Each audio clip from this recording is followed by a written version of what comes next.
Okay, we got a biggie to talk about. A biggie, ladies and gentlemen. A criminal investigation has been announced into none other than James Comey and Mr. Brennan, John Brennan. These were two very deep state professionals that promoted a narrative during the 2016 election, and then once Donald Trump had won, that was not only divisive, but flat out wrong.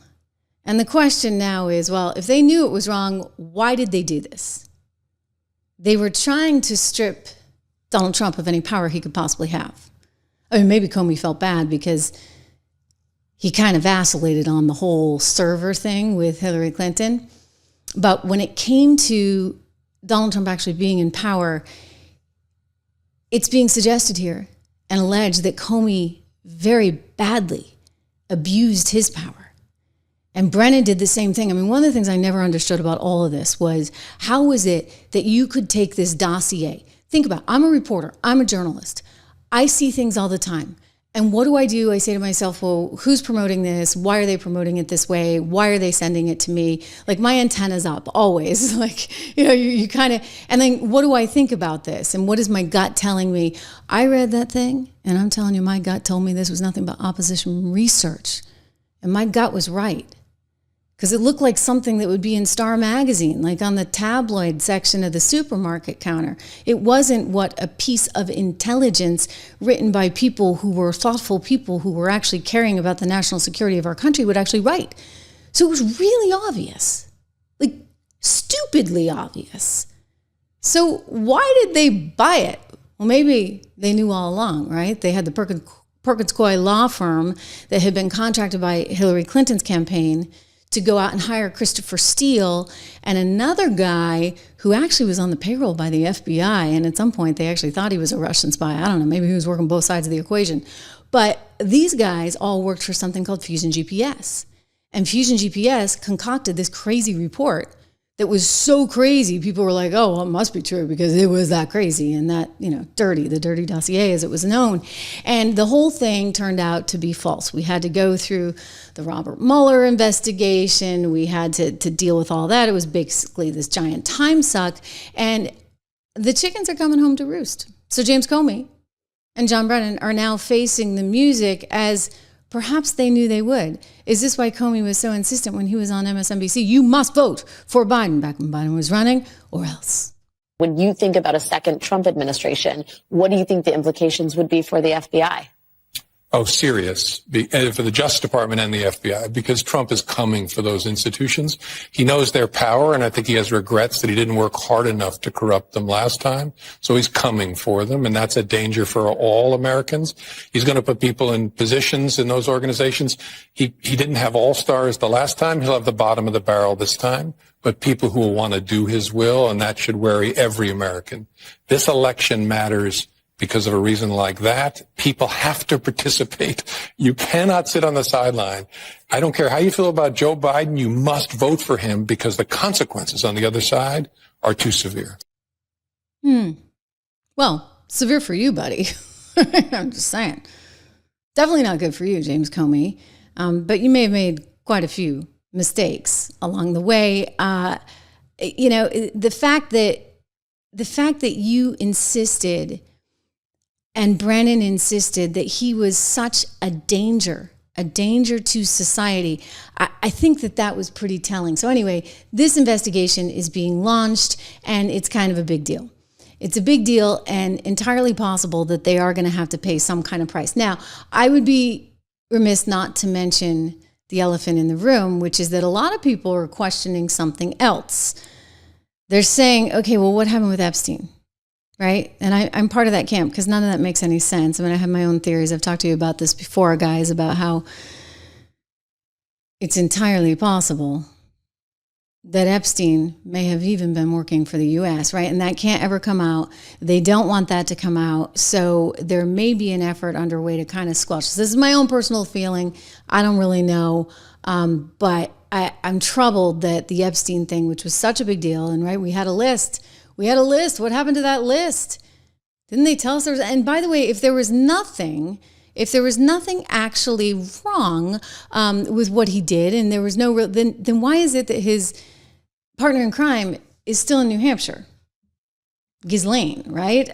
This came up in a press conference just yesterday, and I want to show you this because the president was really annoyed that people were asking about this. And the frustration from many people sort of in the MAGA camp is that they're trying to like throw him a bone, right, with the John Brennan and the Comey thing, which I actually think is real, and they do need to investigate them, and that is serious stuff.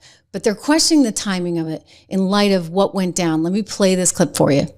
A minute missing from the video. We released the video showing definitively the video was not conclusive, but the evidence prior to it was showing he committed suicide. And what was on that, there was a minute that was off the counter. And what we learned from Bureau of Prisons was every night, they redo that video. It's old, from like 1999. So every night the video is reset, and every night should have the same minute missing. So we're looking for that video to release that as well, showing that a minute is missing every night. And that's it on Epstein.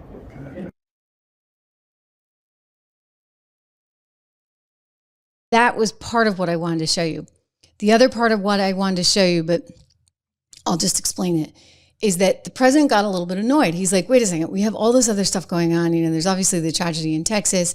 You've got everything that's going on vis-a-vis sanctuary cities, et cetera. You've got all these wins that we've had from the tariff perspective and from the economic perspective. And all you guys want to talk about is this Epstein guy. Like, why is that?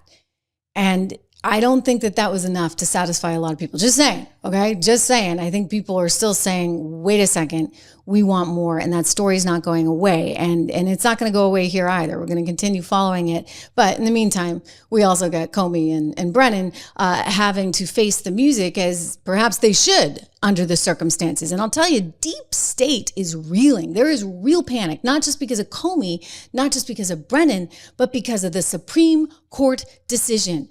Okay, this is major. The Supreme Court coming out yesterday, we talked about this live on the show and saying, you know what, you can make the cuts that you want to the Trump administration because they wanted to have really big budget cuts and they're going to be able to get them. So you had Letitia James saying, no, you can't do that. That's against the law. And SCOTUS said, you know what? He can do it. He can do it. More winning. Wow.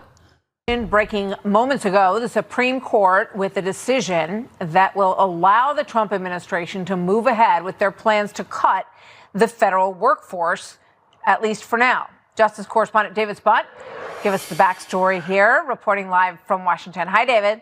Hi, Martha. A nice Tuesday afternoon win for the Trump administration. And it's funny because the justices normally are on their summer recess right now. Doesn't mean they don't work behind the scenes, but these justices have been busy because of these executive orders and the way they've made their way through the legal process. But this right now is a order from the Supreme Court essentially saying that a San Francisco judge who put a stop to the Trump administration from cutting several federal agencies, they're saying that the Trump administration, in fact, right now can continue forward as the case plays out on its merits. So essentially back in May, several different agencies sued. They said that the Trump administration wanted to make cuts at the Departments of Agriculture, Commerce, Defense, Energy, Health and Human Services, Homeland Security, HUD, Justice, Labor, State Treasury, and Transportation, pretty much all of them. Now the Supreme Court is giving the Trump administration victory some almost 6 months into the president's second term here, saying that they can go forward with these reductions in forces. You may remember that this was part of the DOGE effort when Elon Musk was still hanging out around the White House. But President Trump today, Martha, during the cabinet meeting, said that some of those DOGE moves made sense, were important, and this was a campaign promise and a promise really of this presidency to cut some of these federal agencies. And now this administration can feel vindicated from the Supreme Court as they move forward and make some of these cuts, Martha. Yeah. They get to happen after all. It's like he just keeps winning every single round here. Whether it be, I want to deport the 532,000 people from Nicaragua, Cuba, Venezuela, and I'm missing a country, Haiti. There we go. Because we don't believe that they should be here, and we're going to actually say, you know, no more, you're not allowed to be here. the Biden administration did something that we consider illegal, and the Supreme Court said, okay. And then in this case, deep state funding. Elon's going to be happy about this one, regardless of the bitter battle that's going on between him and Trump. Got to be happy about this one. You can actually make those cuts. So that's a big deal. It's a very, very, very big deal. And I think that, as we look at this, I do want to point out something that is interesting, because once again, the immaturity of one Ketanji Brown Jackson is on display. Because as you see in this story, Sotomayor is actually breaking with Ketanji Brown Jackson in the decision over Trump's cuts to the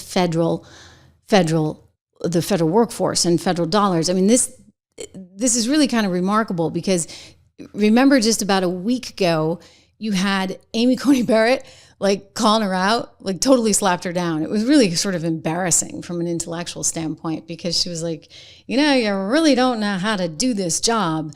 We realize you're the most junior person here, but when you actually have a legal argument, it needs to be crafted in some basis of the law. And she apparently has a very hard time doing that. And so now Sotomayor is kind of calling her out for it.